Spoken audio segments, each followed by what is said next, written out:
The Legend of Jigong, Chapter 59. Okay, let's unpack this. We start right at the threshold of Dong's Inn. The atmosphere is super tense. I'm very tense. The monk, Jigong, arrives with chai and dew. Right, the official law enforcement. Exactly. They step into the courtyard and the power dynamic is immediately flipped. But not with a shout or like a threat. No, it's flipped with, get this, a piece of luggage. It is a masterclass in establishing dominance without even raising your pulse. Walk us through that. So they arrive, carrying a large bundle. The inn clerk, a man who is actively, right at this very second, plotting to rob and butcher them in their sleep, offers to help carry this bundle inside. Just playing the good host. Exactly. It's the standard hospitable front of the Black Inn. So he grabs the bundle, intending to casually heft it inside, and he literally cannot lift it. Like, it's super heavy. It is completely immovable. So the monk, playing the role of this helpless traveler, turns to his two constables and says, "Oh, please help him." Which is just so manipulative. It's hilarious. Now we have this deeply bizarre visual. We have four grown men, All of them just struggling. sweating, veins bulging in their necks, completely straining with every ounce of their physical strength just to drag this ordinary-looking bundle 10 feet across the threshold. You really have to put yourself in the mindset of the predatory inn clerk here. This is where the psychological fracturing begins for him. Well, the text notes his internal monologue. He is watching this happen, and his brain is just short-circuiting. He is thinking, wait a minute. I just watched 3 of them carry this thing into the courtyard with 0 effort. Right, they just walked in with it. Yeah, they're practically tossing it around, but now it takes 4 of us pulling with maximum exertion, and it feels like it's bolted to the earth. But let me push back on this a little bit, because on a surface level, you could read this and say, okay, the monk used a magic trick to make the bag heavy. It's a neat gag. Sure, you could read it that way. Right, so why does it matter so much to the actual narrative tension? Because it is a direct attack on the predator's assessment toolkit. Oh, interesting. Think about it. If you are a predator, and Wang Yi and his clerks absolutely are, your survival depends entirely on predictability. You rely on assessing your prey accurately. Like sizing them up. Exactly. You look at a traveler and you calculate, right, is this prey weak? Are they armed? How heavy is their cargo? How many of my guys do I need to ambush them in the dark? Yes. The monk takes that foundational biological math and just shatters it. He is manipulating physical reality to put the innkeepers off balance before a single hostile word has even been spoken. He's silently communicating that cause and effect do not apply to him. Exactly. It's not just a magic trick. It's a terrifying breach of the natural order. Right. If you can't trust gravity, what can you trust? Exactly. If you can't trust your assessment of mass and weight, you can't trust your assessment of whether you can win a fight. Wow. The clerk is suddenly dealing with an impossible burden, and his predatory confidence just begins to crack. He realizes, on a subconscious level, that he might not be the hunter in this scenario. And the monk doesn't give him a single second to recover. He immediately escalates from physical manipulation to psychological deconstruction. The dining scene. Yes. The group sits down at a table, and the clerk comes over to take their order. Now, keep in mind, they are in a remote, dusty roadside inn. Basically the middle of nowhere. Right. But the monk starts ordering this incredibly elaborate, hyper-specific menu. He demands fried tofu, braised tofu, dried tofu, shredded tofu. Which is ridiculous. It's completely absurd. He is asking for a culinary spread that would require a dedicated monastic kitchen, fresh soybeans, a working mill, coagulants. It's an absurd request for a Black Inn. And the clerk responds with the exact kind of lie you would expect from a front business. Yeah, he tries to play it off. He makes a logistical excuse. He leans in and says, "I'm so sorry, venerable master, but our cook was hired away for a wedding down the road. He took all the good pots, all the pans, all the spices." All we have out back are 2 small chickens and some basic wine. Right, which is a perfectly reasonable excuse. It's a super solid lie. But the monk's response is where the horror truly begins for this clerk. Oh, it's chilling.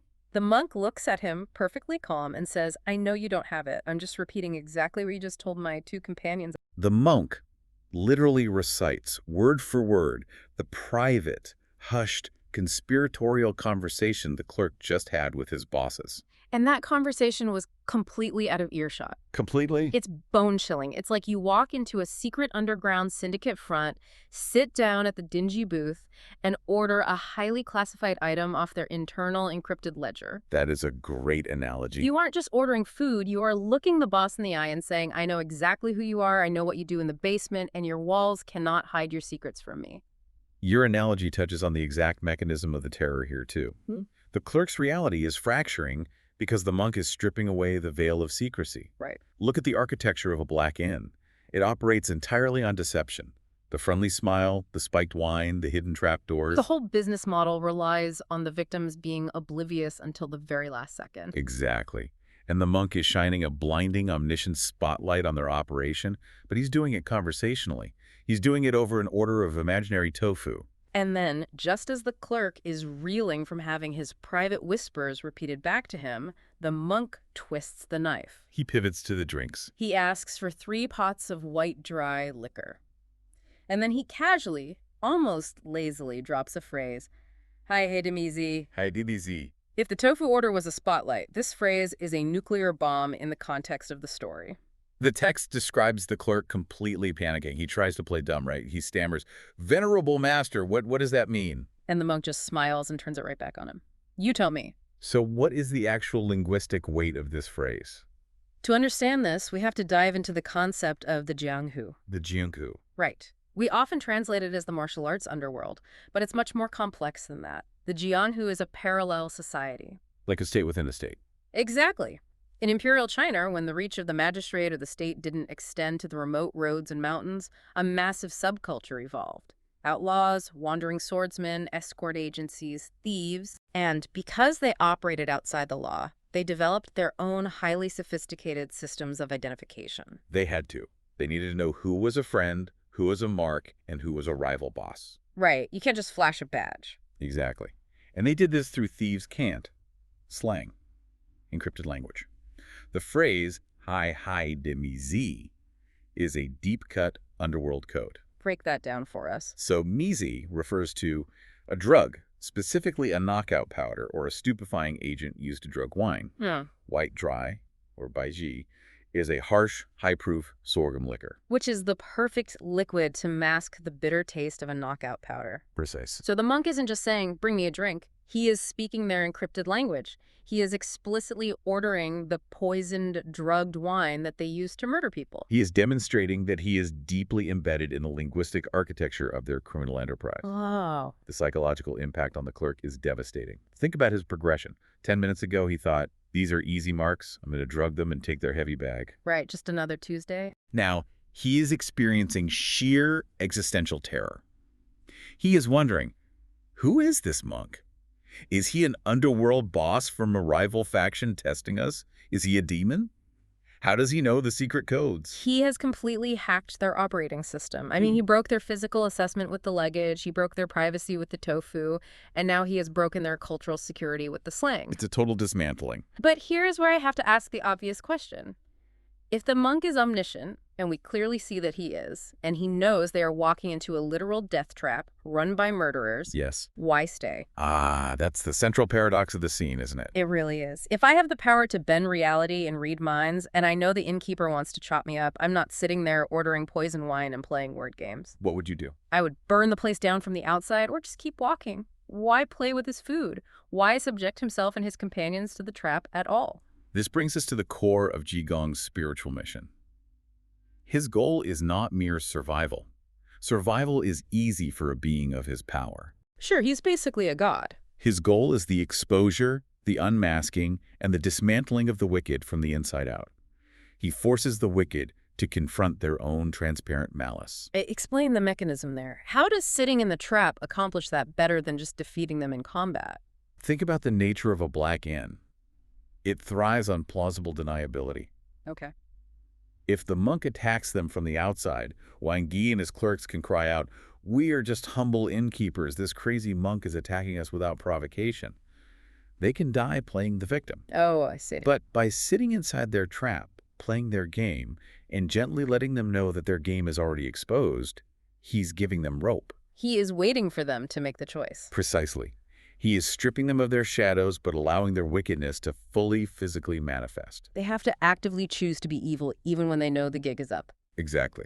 They are not being defeated by superior martial arts. They are being suffocated by their own exposed guilt.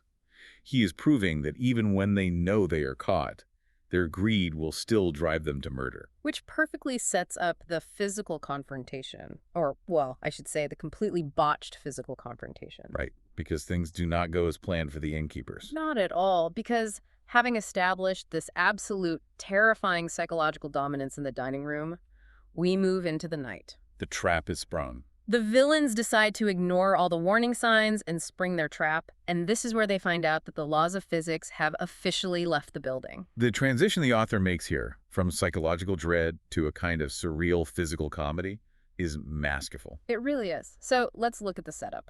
The monk takes the poisoned white dry liquor he ordered, and he actually gives it to his own companions. A bold move. He lets the two constables drink it, and they pass out cold. So everyone is incapacitated. Yes, the monk is now sitting alone in the main room, pretending to be asleep. He has intentionally isolated himself, removing all of his physical backup. Right, so the boss of the inn, Wang Yi, realizes that things are getting weird. His clerk is sweating, mumbling about the monk knowing their codes. Wang Yi decides enough is enough. It's time to act. His grand murderous plan is very systematic. He says, first, we go to the East Room and butcher the two outlaws.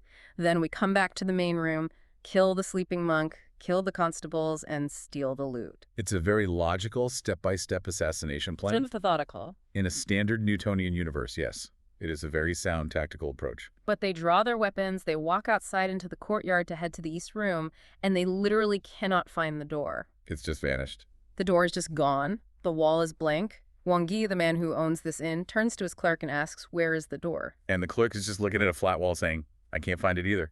It is a moment of profound cognitive dissonance. I kept picturing this like a nightmare escape room. Oh, that's exactly what it feels like. You know, you are solving a puzzle, you turn around to grab a key, and the door you just walked through is now a solid brick wall. Or like a glitch in a video game where the architecture just hasn't rendered. That's a great way to visualize it. But it's not just a missing door, is it? It's cognitive dissonance weaponized. Weaponized is the perfect word for it. We talked earlier about the monk attacking their foundational trust in their own senses with the heavy luggage. Right. Now, he is attacking their spatial reality. This inn is their domain. They built it. They maintain it. They know every creaking floorboard and every hidden latch. It's their home turf. The Black Inn is an extension of their predatory will. And the monk just deletes a piece of it. By hiding the door, the monk is demonstrating that they are no longer the masters of their own house. Yeah. If you cannot trust your own floorboards, if you cannot trust the walls you built with your own hands, you cannot effectively swing a sword. You're completely lost. You are completely untethered from reality. They thought they were the spiders in the web. The monk is showing them that they are just rats in a maze, and he is the one rearranging the walls whenever he feels like it. It is deeply unnerving. So Wang Yi, who is clearly not a guy who handles frustration well, pivots. He adapts. He says, the door to the East Room is gone. Fine, let's just go kill the monk first. They storm back into the main room. The clerk, Ji Fang, raises his heavy steel knife to stab the sleeping monk. And the monk doesn't even move. Right. Without getting up, without reaching for a weapon, he just bares his teeth. He just gives this grinning, terrifying smile, and the clerk is instantly frozen in place. Completely paralyzed mid-strike. This is the freezing spell, right? Yes. The Dingshen, commonly translated as freezing spell or the body-fixing art. It is wild. Wang Yi sees his clerk frozen like a statue, gets absolutely furious, grabs the knife out of the frozen man's hand, and charges the monk himself. Yep. And the monk just points a single finger at him. Boom. Wang Yi is frozen too. Two hardened killers, stopped dead in their tracks by a smile and a pointed finger. If we look at the philosophical underpinnings of this scene, what we are witnessing is a physical manifestation of the Taoist concept of Wu Wei. Wu Wei. Break down the mechanics of that for me, because it sounds like a superpower, but it's an actual philosophy, right? Yes, Wu Wei translates roughly to non-action or effortless action. It is the pinnacle of spiritual and martial mastery in these traditions. Effortless action. Look at the contrast in kinetic energy in this room. Look at the villains. They are drenched in sweat. Their heart rates are through the roof. Yeah, they've been running around a disappearing courtyard. Exactly. They are whispering, plotting, gripping cold steel, marching back and forth, trying to navigate shifting architecture. They are flooded with cortisol and adrenaline. They are operating in a state of maximum anxious exertion. They are burning themselves out just trying to get to the starting line of the fight. Exactly. And then look at the monk. His parasympathetic nervous system is completely baseline. He is lying down, he bares his teeth, he points a finger. That's it. That is the entirety of his exertion. True mastery in the concept of Wu Wei requires zero forced exertion. The ultimate power doesn't need to meet force with force. It doesn't need to block a knife with a harder piece of metal. It just flows around it. It simply redirects or halts the aggressive force with pure, aligned intention. The villains are trapped by their own violent exertion, while the monk remains entirely at rest, flowing like water around their frantic strikes. But wait, I look at that freezing spell and I actually see a massive contradiction here. How so? Well, the monk is supposed to be this enlightened spiritual leader, right? An avatar of Buddhist mercy. But freezing these men in place feels like an incredibly cruel form of psychological torture. That's a strong word, torture. I mean, he doesn't kill them, sure, but he forces a man to stand like a statue, arm raised, holding a knife, trapped in his own body. How does that align with any concept of spiritual mercy? Isn't that just a really sadistic timeout? That is a phenomenal pushback, and it cuts right to the heart of how this text views justice. It is a timeout, but the cruelty is a matter of perspective. Okay, unpack that. From the outside, yes, it looks like paralysis. But internally, what is the monk forcing them to do? He's forcing them to stand still. He is forcing them to introspect. He preserves them in the exact posture of their attempted murder. Oh, wow.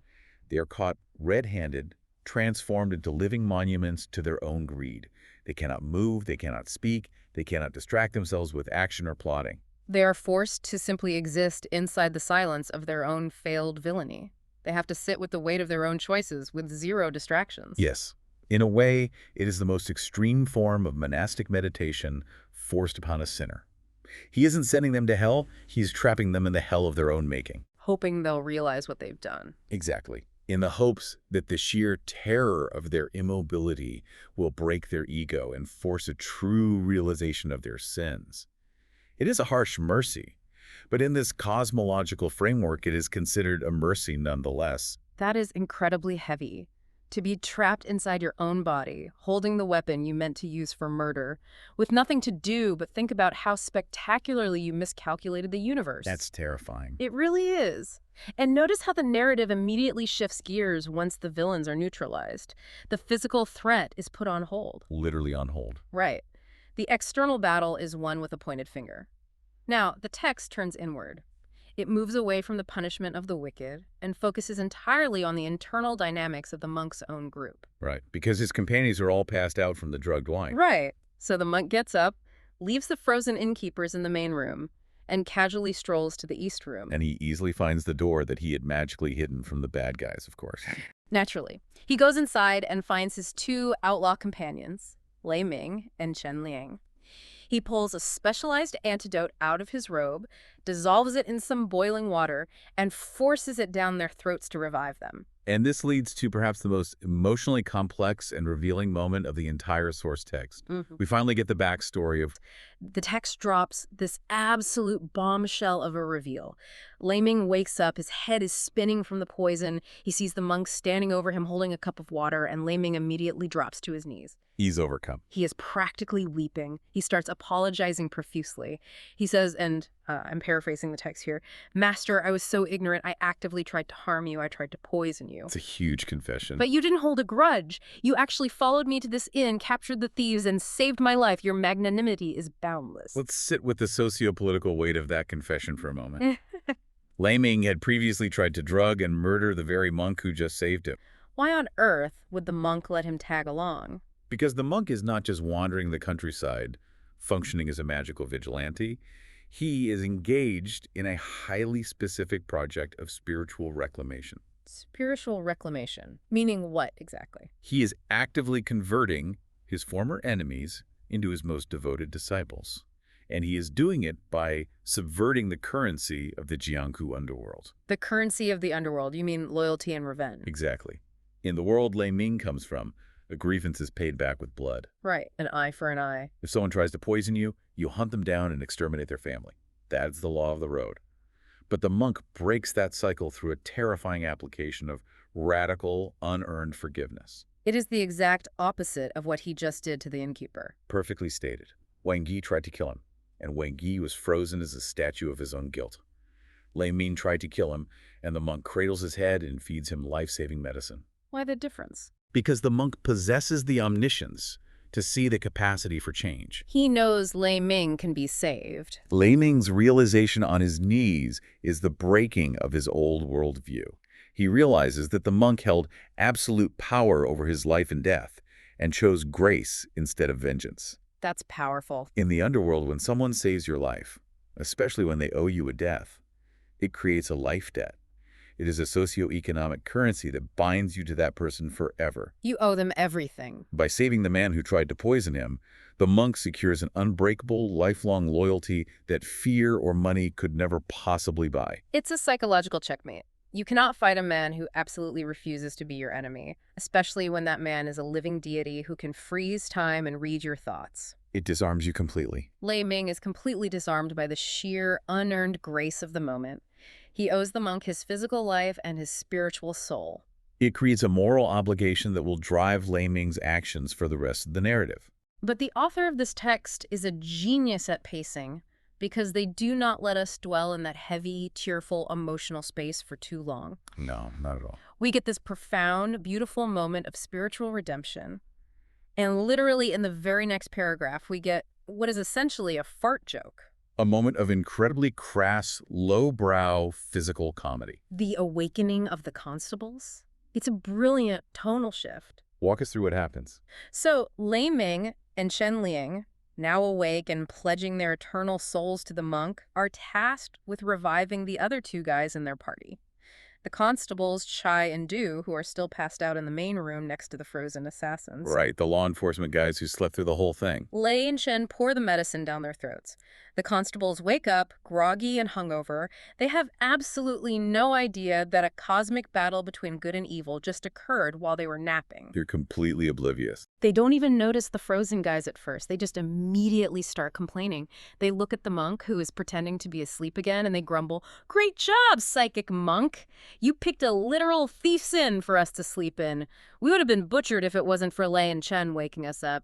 The irony of them complaining about the omniscient being who just saved their lives is palpable. And then comes the prank. The constables tell Lei Ming and Chen Liang to go wake the monk up and give him some of the antidote. But they don't do that. No. Lei and Chen, who are starting to adapt to the monk's chaotic frequency, decide to play along. They pretend they are totally out of medicine. They say, "Oh man, we used the last drop on you guys. We don't have any left for the master." And what does the monk do? The monk, lying there with his eyes closed, suddenly yells at them, "You idiots! Just reach in and pull a piece of medicine out of my mouth." And the tension just breaks. Everyone starts cracking up laughing. It's a wonderful, deeply humanizing pivot. But it serves a vital structural purpose. We have to ask, why include this physical, almost gross-out comedy right after a near-death assassination attempt and a profound moment of radical forgiveness? Yeah, why do it? Honestly, the first time I read it, it felt like tonal whiplash. We go from, "I pledge my soul to you, divine master," to "pull the pill out of my spit." Because humor is the ultimate pressure valve, and it grounds the divine. Grounds the divine. Think about the tension we just analyzed. The stakes in that inn were suffocating. Life and death, heaven and hell, damnation and salvation. It was very intense. If the narrative stayed at that elevated operatic pitch, it would become exhausting for the reader. More importantly, within the story, the monk would seem too distant, too alien, too terrifying to follow. Right. If you're traveling with a guy who freezes people with a glance, you're constantly walking on eggshells. You're terrified of him. Precisely. If the monk only exists as a cold, untouchable deity of judgment, he inspires awe, but not necessarily affection. That makes sense. This is a staple of the crazy monk trope in Chinese literature, tracing back to the historical figure of Daoji. Tell us a bit about that trope. Well, the Orthodox Buddhist monks were often seen by the common people as aloof, wealthy, detached from the suffering of the dirt roads. Jigong represents a subversion of that. By being chaotic. By using crass, everyday humor. Yelling about medicine in his mouth, allowing his followers to play dumb pranks, mocking himself. He covers his divine nature in the dirt of the human experience. He makes himself relatable to the very flawed, very human men he is trying to save. He shows them that he isn't just their lord and master. He's also their weird, chaotic travel companion. It builds genuine camaraderie. It makes them actually like him. It creates an environment where their loyalty is driven by genuine affection and amusement, not just overwhelming, paralyzing awe. He's a god, but he's a god who will laugh at a dumb joke over a pot of poisoned wine, which is absolutely critical for what happens next. Because the trials are far from over. Exactly, because that newly formed camaraderie, that affection, is about to be tested in the most extreme, terrifying way imaginable.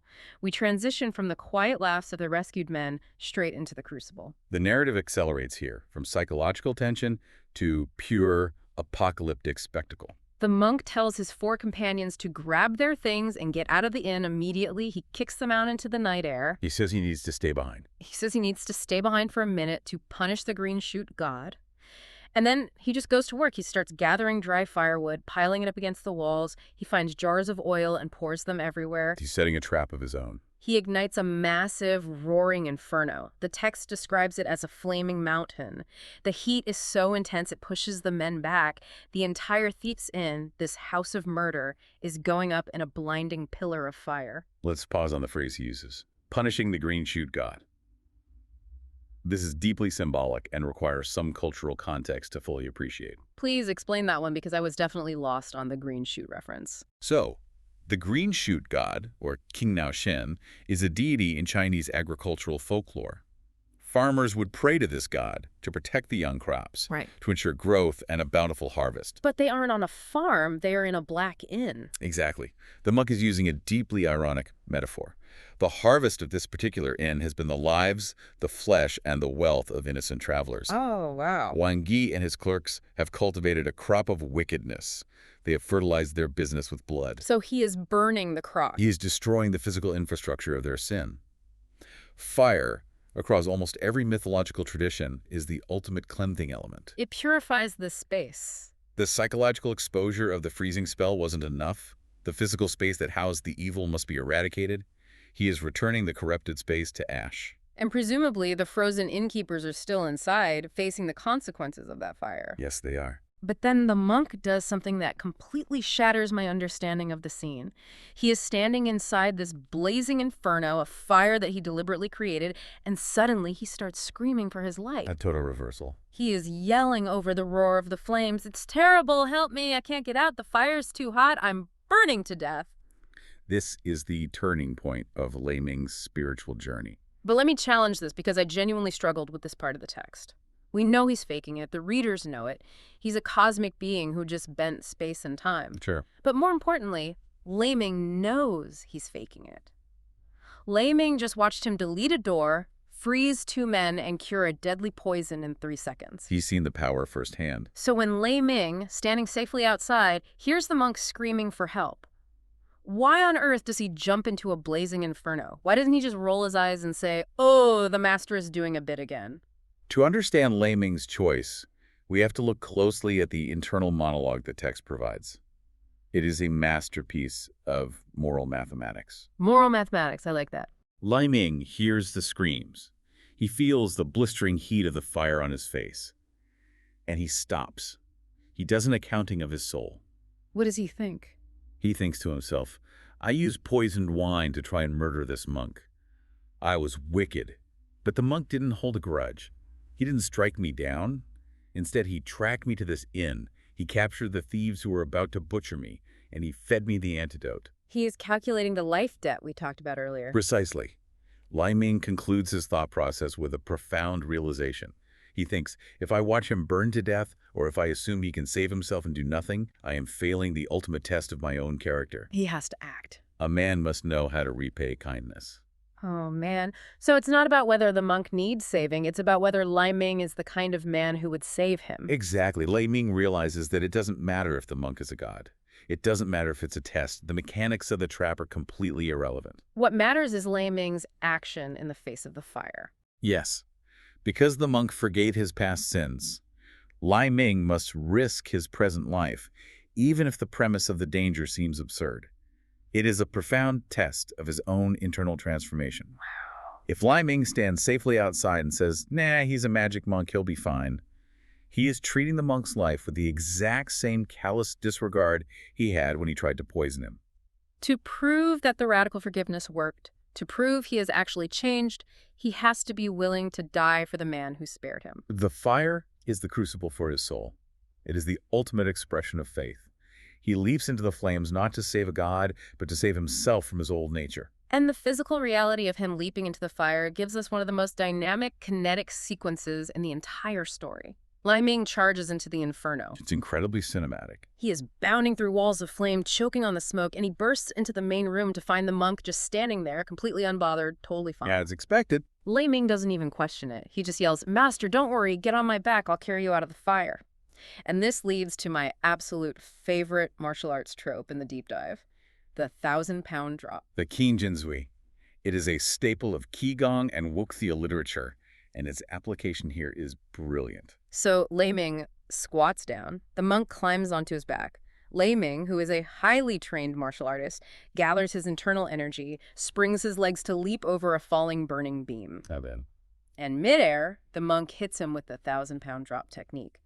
Suddenly, the frail monk on his back weighs as much as a solid boulder of granite. Physics completely invert again. They both crash hard into the burning floorboards. Lai Ming is scrambling, terrified, trying to dodge the flames, and he desperately asks the monk, "Master, can you please not do that?" And the monk gives the most deadpan response. He just says, oh, my bad, okay, I won't. It is an incredible insertion of dry humor into a life-or-death situation. Yeah. But we must analyze the mechanics and the metaphor of this moment.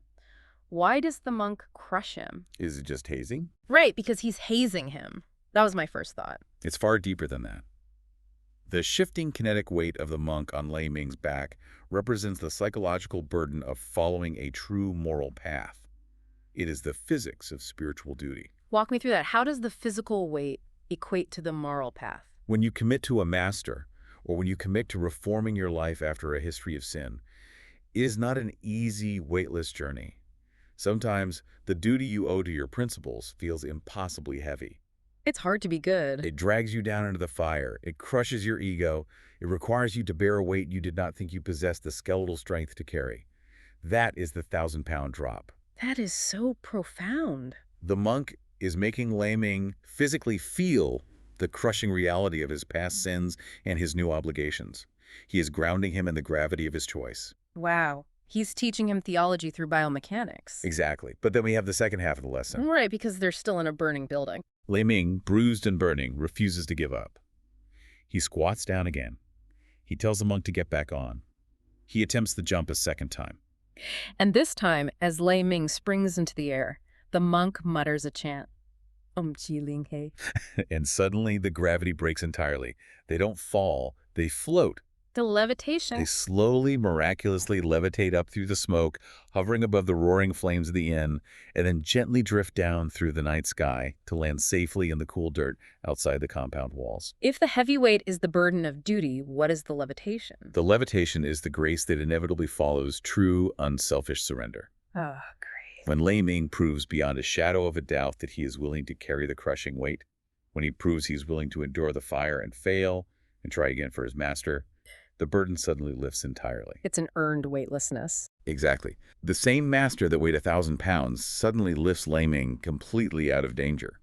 The monk forces Lai Ming to experience both the agonizing physical weight of duty and the absolute weightless freedom of total surrender to a higher power. First, I will crush you to show you the weight of your past.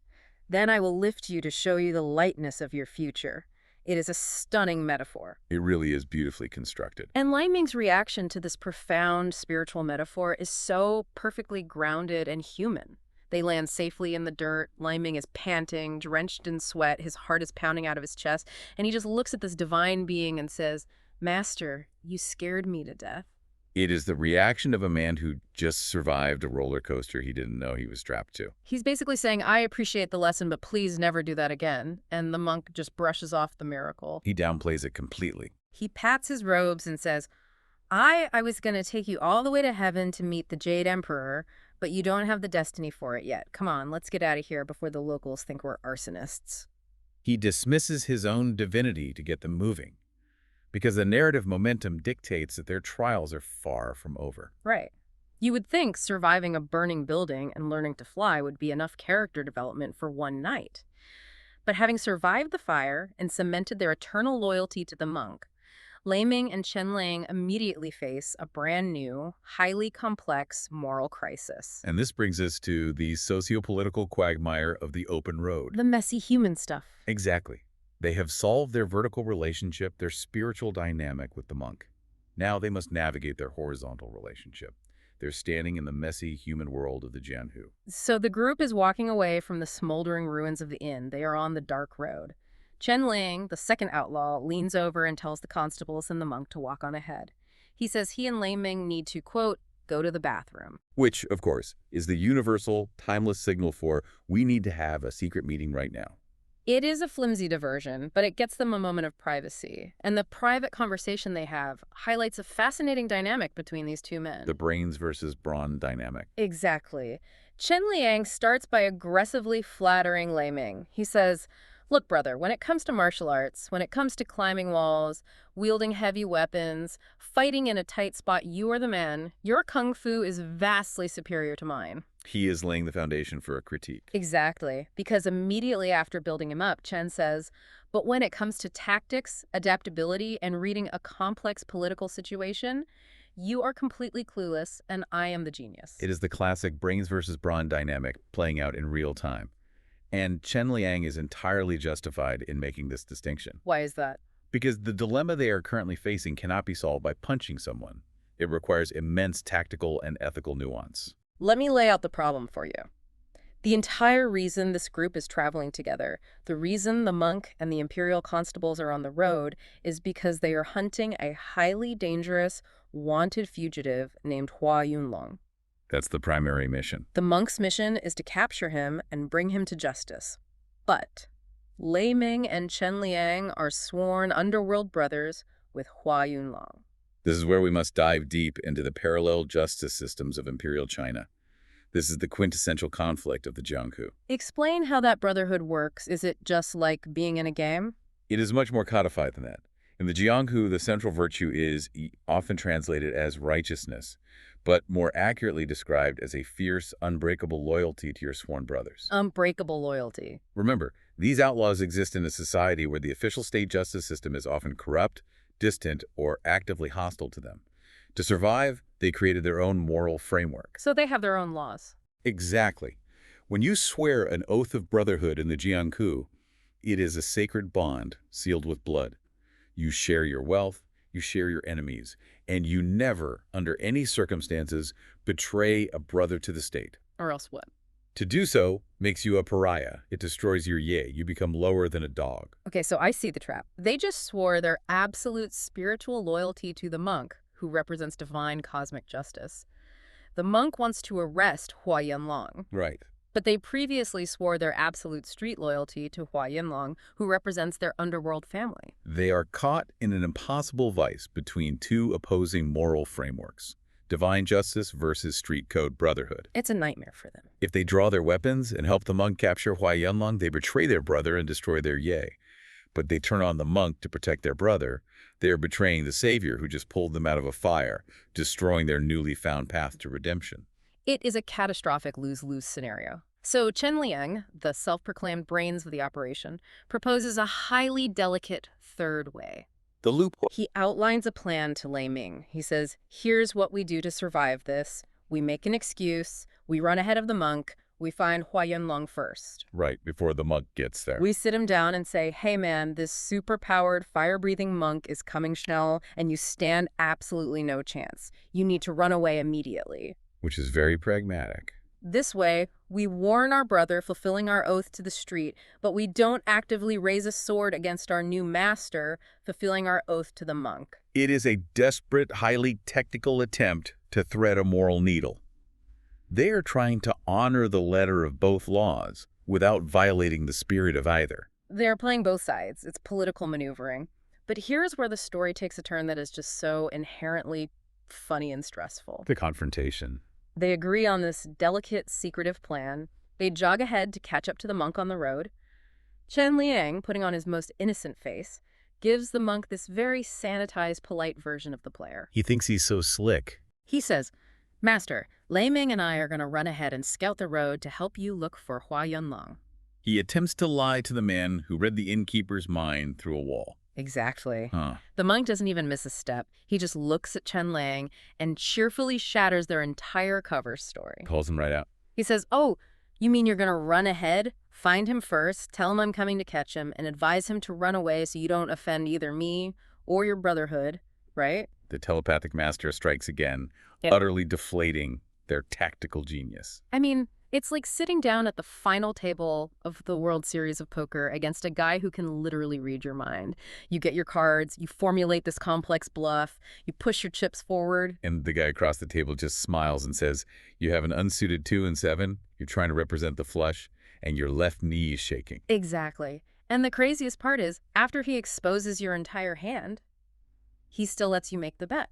That is the most crucial, fascinating part of this interaction. We must ask, why does the monk allow this? Yes. My instinct is that the monk should say, "Absolutely not. You stay right here where I can see you. Don't you dare warn the fugitive I am hunting." Why does he let them go? Because the monk, unlike the rigid state constables he travels with, deeply respects the internal moral compass of the Jiangku. Even though it's technically criminal. Yes, he operates above the rules of the underworld, but he understands why those rules exist. He knows that if he forces Li Ming and Chen Liang to actively ambush and capture their sworn brother, he is forcing them to become oath breakers. He would be forcing them to destroy their yi. Precisely. And what good is a spiritual reclamation project if the first thing you do is force your new disciples to commit a profound moral betrayal? He would be corrupting the very honor he just cultivated in them during the fight. Oh, wow. I didn't think of it that way. He's preserving their moral agency. By acknowledging their secret plan out loud and allowing them to execute it anyway, he is granting them a kind of divine dispensation. He is giving them permission to maintain their street honor while remaining his disciples. It is an act of profound empathetic leadership. He is essentially saying, "I see your conflict, I see your clever little loophole, and because I understand the weight of your oaths, I accept it. Go warn your brother." And he even coordinates with them. He doesn't just let them go. He sets a rendezvous point. He says, "Fine, go do your thing, run ahead. The constables and I will meet you at Shayu Village." Setting the stage for the bizarre, unforgettable climax of our source material. And I have to say, this builds to a final image that is so incredibly visual, so surreal. It feels like it was directed by a visionary avant-garde filmmaker. The descriptive language in this final sequence is just wild. It is a stark, almost jarring contrast to the dark, claustrophobic, ash-choked terror of the inn at the beginning of the text. We move from the shadows into blinding, absurd daylight. So, Lei Ming and Chen Ling travel hard for 2 days. They are exhausted, sweating, desperately trying to beat the clock. They arrive at Shaoyu Village, frantically scanning the crowds, trying to find their brother to warn him that a literal demigod is on his tail. The tension is incredibly high. And as soon as they walk down the main street, they run straight into him, Hua Yunlong. And this is where we must luxuriate in the semiotics of fashion that the text provides. The description of Hua Yunlong is not accidental. It is deeply communicative. Oh, I'm going to read the whole thing because I was obsessed with this paragraph. Keep the context in mind here. This man is a highly wanted fugitive. The most powerful magic-wielding monk in the province, accompanied by state constables, is actively hunting him down. He should be terrified. Right. If I am a wanted fugitive in Imperial China, I am wearing a coarse brown cloak, I have dirt rubbed on my face, and I am hiding behind a barrel in a dark alley. You are attempting to erase yourself from the visual landscape. Right. But let me read you the outfit Hua Yunlong is wearing as he strolls down the middle of the street in broad daylight. Let's hear it. He is wearing a pink satin, 6-petal hat. On that hat are 6 gleaming pearls. He is wearing a tight-sleeved robe, also pink, intricately embroidered with large blue flowers. He has a fine silk belt. He is wearing thin, delicate, expensive boots. And to top it all off, his face is heavily powdered white. It is an absolute explosion of color, luxury, and deliberate visibility. He is dressed like he is attending the Imperial Met Gala. And what is this fabulous fugitive doing? He is doing his grocery shopping. Just running errands. He is holding a woven basket filled with fresh fruit in one hand, and in his right hand, dangling by a string, he's carrying a live carp. A live, squirming fish. So I have to ask, what does this all mean? Why is this incredibly dangerous hunted criminal dressed in pink satin and pearls carrying a squirming fish down the main street? We have to unpack the psychology and the socioeconomics of the outfit. In the era this text evokes, dyes like vibrant pink and materials like fine satin and pearls were heavily restricted by cost and sometimes by sumptuary laws to the aristocracy or wealthy merchants. So he shouldn't even be wearing this stuff. For a bandit to wear them is a massive subversion of authority. This bizarre, highly domestic, ultra-luxurious appearance signifies one thing above all else: supreme, blinding arrogance. He thinks he has completely won the game. He feels utterly untouchable. The sheer flamboyance of the pink satin and the powdered face is a deliberate, mocking rejection of fear. He is a criminal who believes he has beaten the state system so thoroughly that he doesn't even need to look over his shoulder anymore. He's not running. He is not running. He is living a life of aggressive leisure. And what about the fish? Why is the text so specific that it's a live carp? The live carp is the ultimate status symbol in this specific context. Wait, really? A fish is a status symbol. In Chinese culture, fish, or you, are homophonic with the word for surplus or abundance. But practically speaking, carrying a live carp means something very specific about your living situation. Okay, like what? You only buy a live fish if you have a kitchen nearby, servants or family to immediately scale and prepare it, and the absolute certainty that you will be sitting down to a hot, leisurely, multi-course meal in the next hour. Oh. It is the accessory of a man who thinks he is perfectly insulated by his domestic infrastructure. It is the ultimate flex of absolute tranquility. He's planning his dinner menu completely unaware that an omniscient, reality-bending, fire-summoning monk has already predicted his movements, allowed his friends to walk into a trap, and is practically waiting in his dining room to arrest him. It creates a brilliant layer of dramatic irony. We, the audience, and Lei Ming and Chen Lang know what Hua Yunlong doesn't. We know that his pink satin, his pearls, and his live carp are absurdly pathetic defenses against the cosmic power of Jigong. He has no idea what's coming. He is a man casually walking off a cliff, entirely focused on the beautiful sunset. The visual contrast is just staggering to think about. You have the monk Jigong, who famously dresses in tattered rags, wears broken shoes, looks like a starving beggar, but holds the power of the cosmos in his pointed finger. And on the other end, You have the fugitive Hua Yunlong, dressed like a wealthy prince, dripping in pearls, who holds absolutely no power at all, just a doomed fish in a basket. it perfectly encapsulates the central philosophical theme of the entire text. Appearances are illusions, and true power rarely looks like power. That is so true for this whole story. The heavy bundle of luggage was an illusion. The missing door to the east room was an illusion. The polite conversation of the innkeeper was an illusion.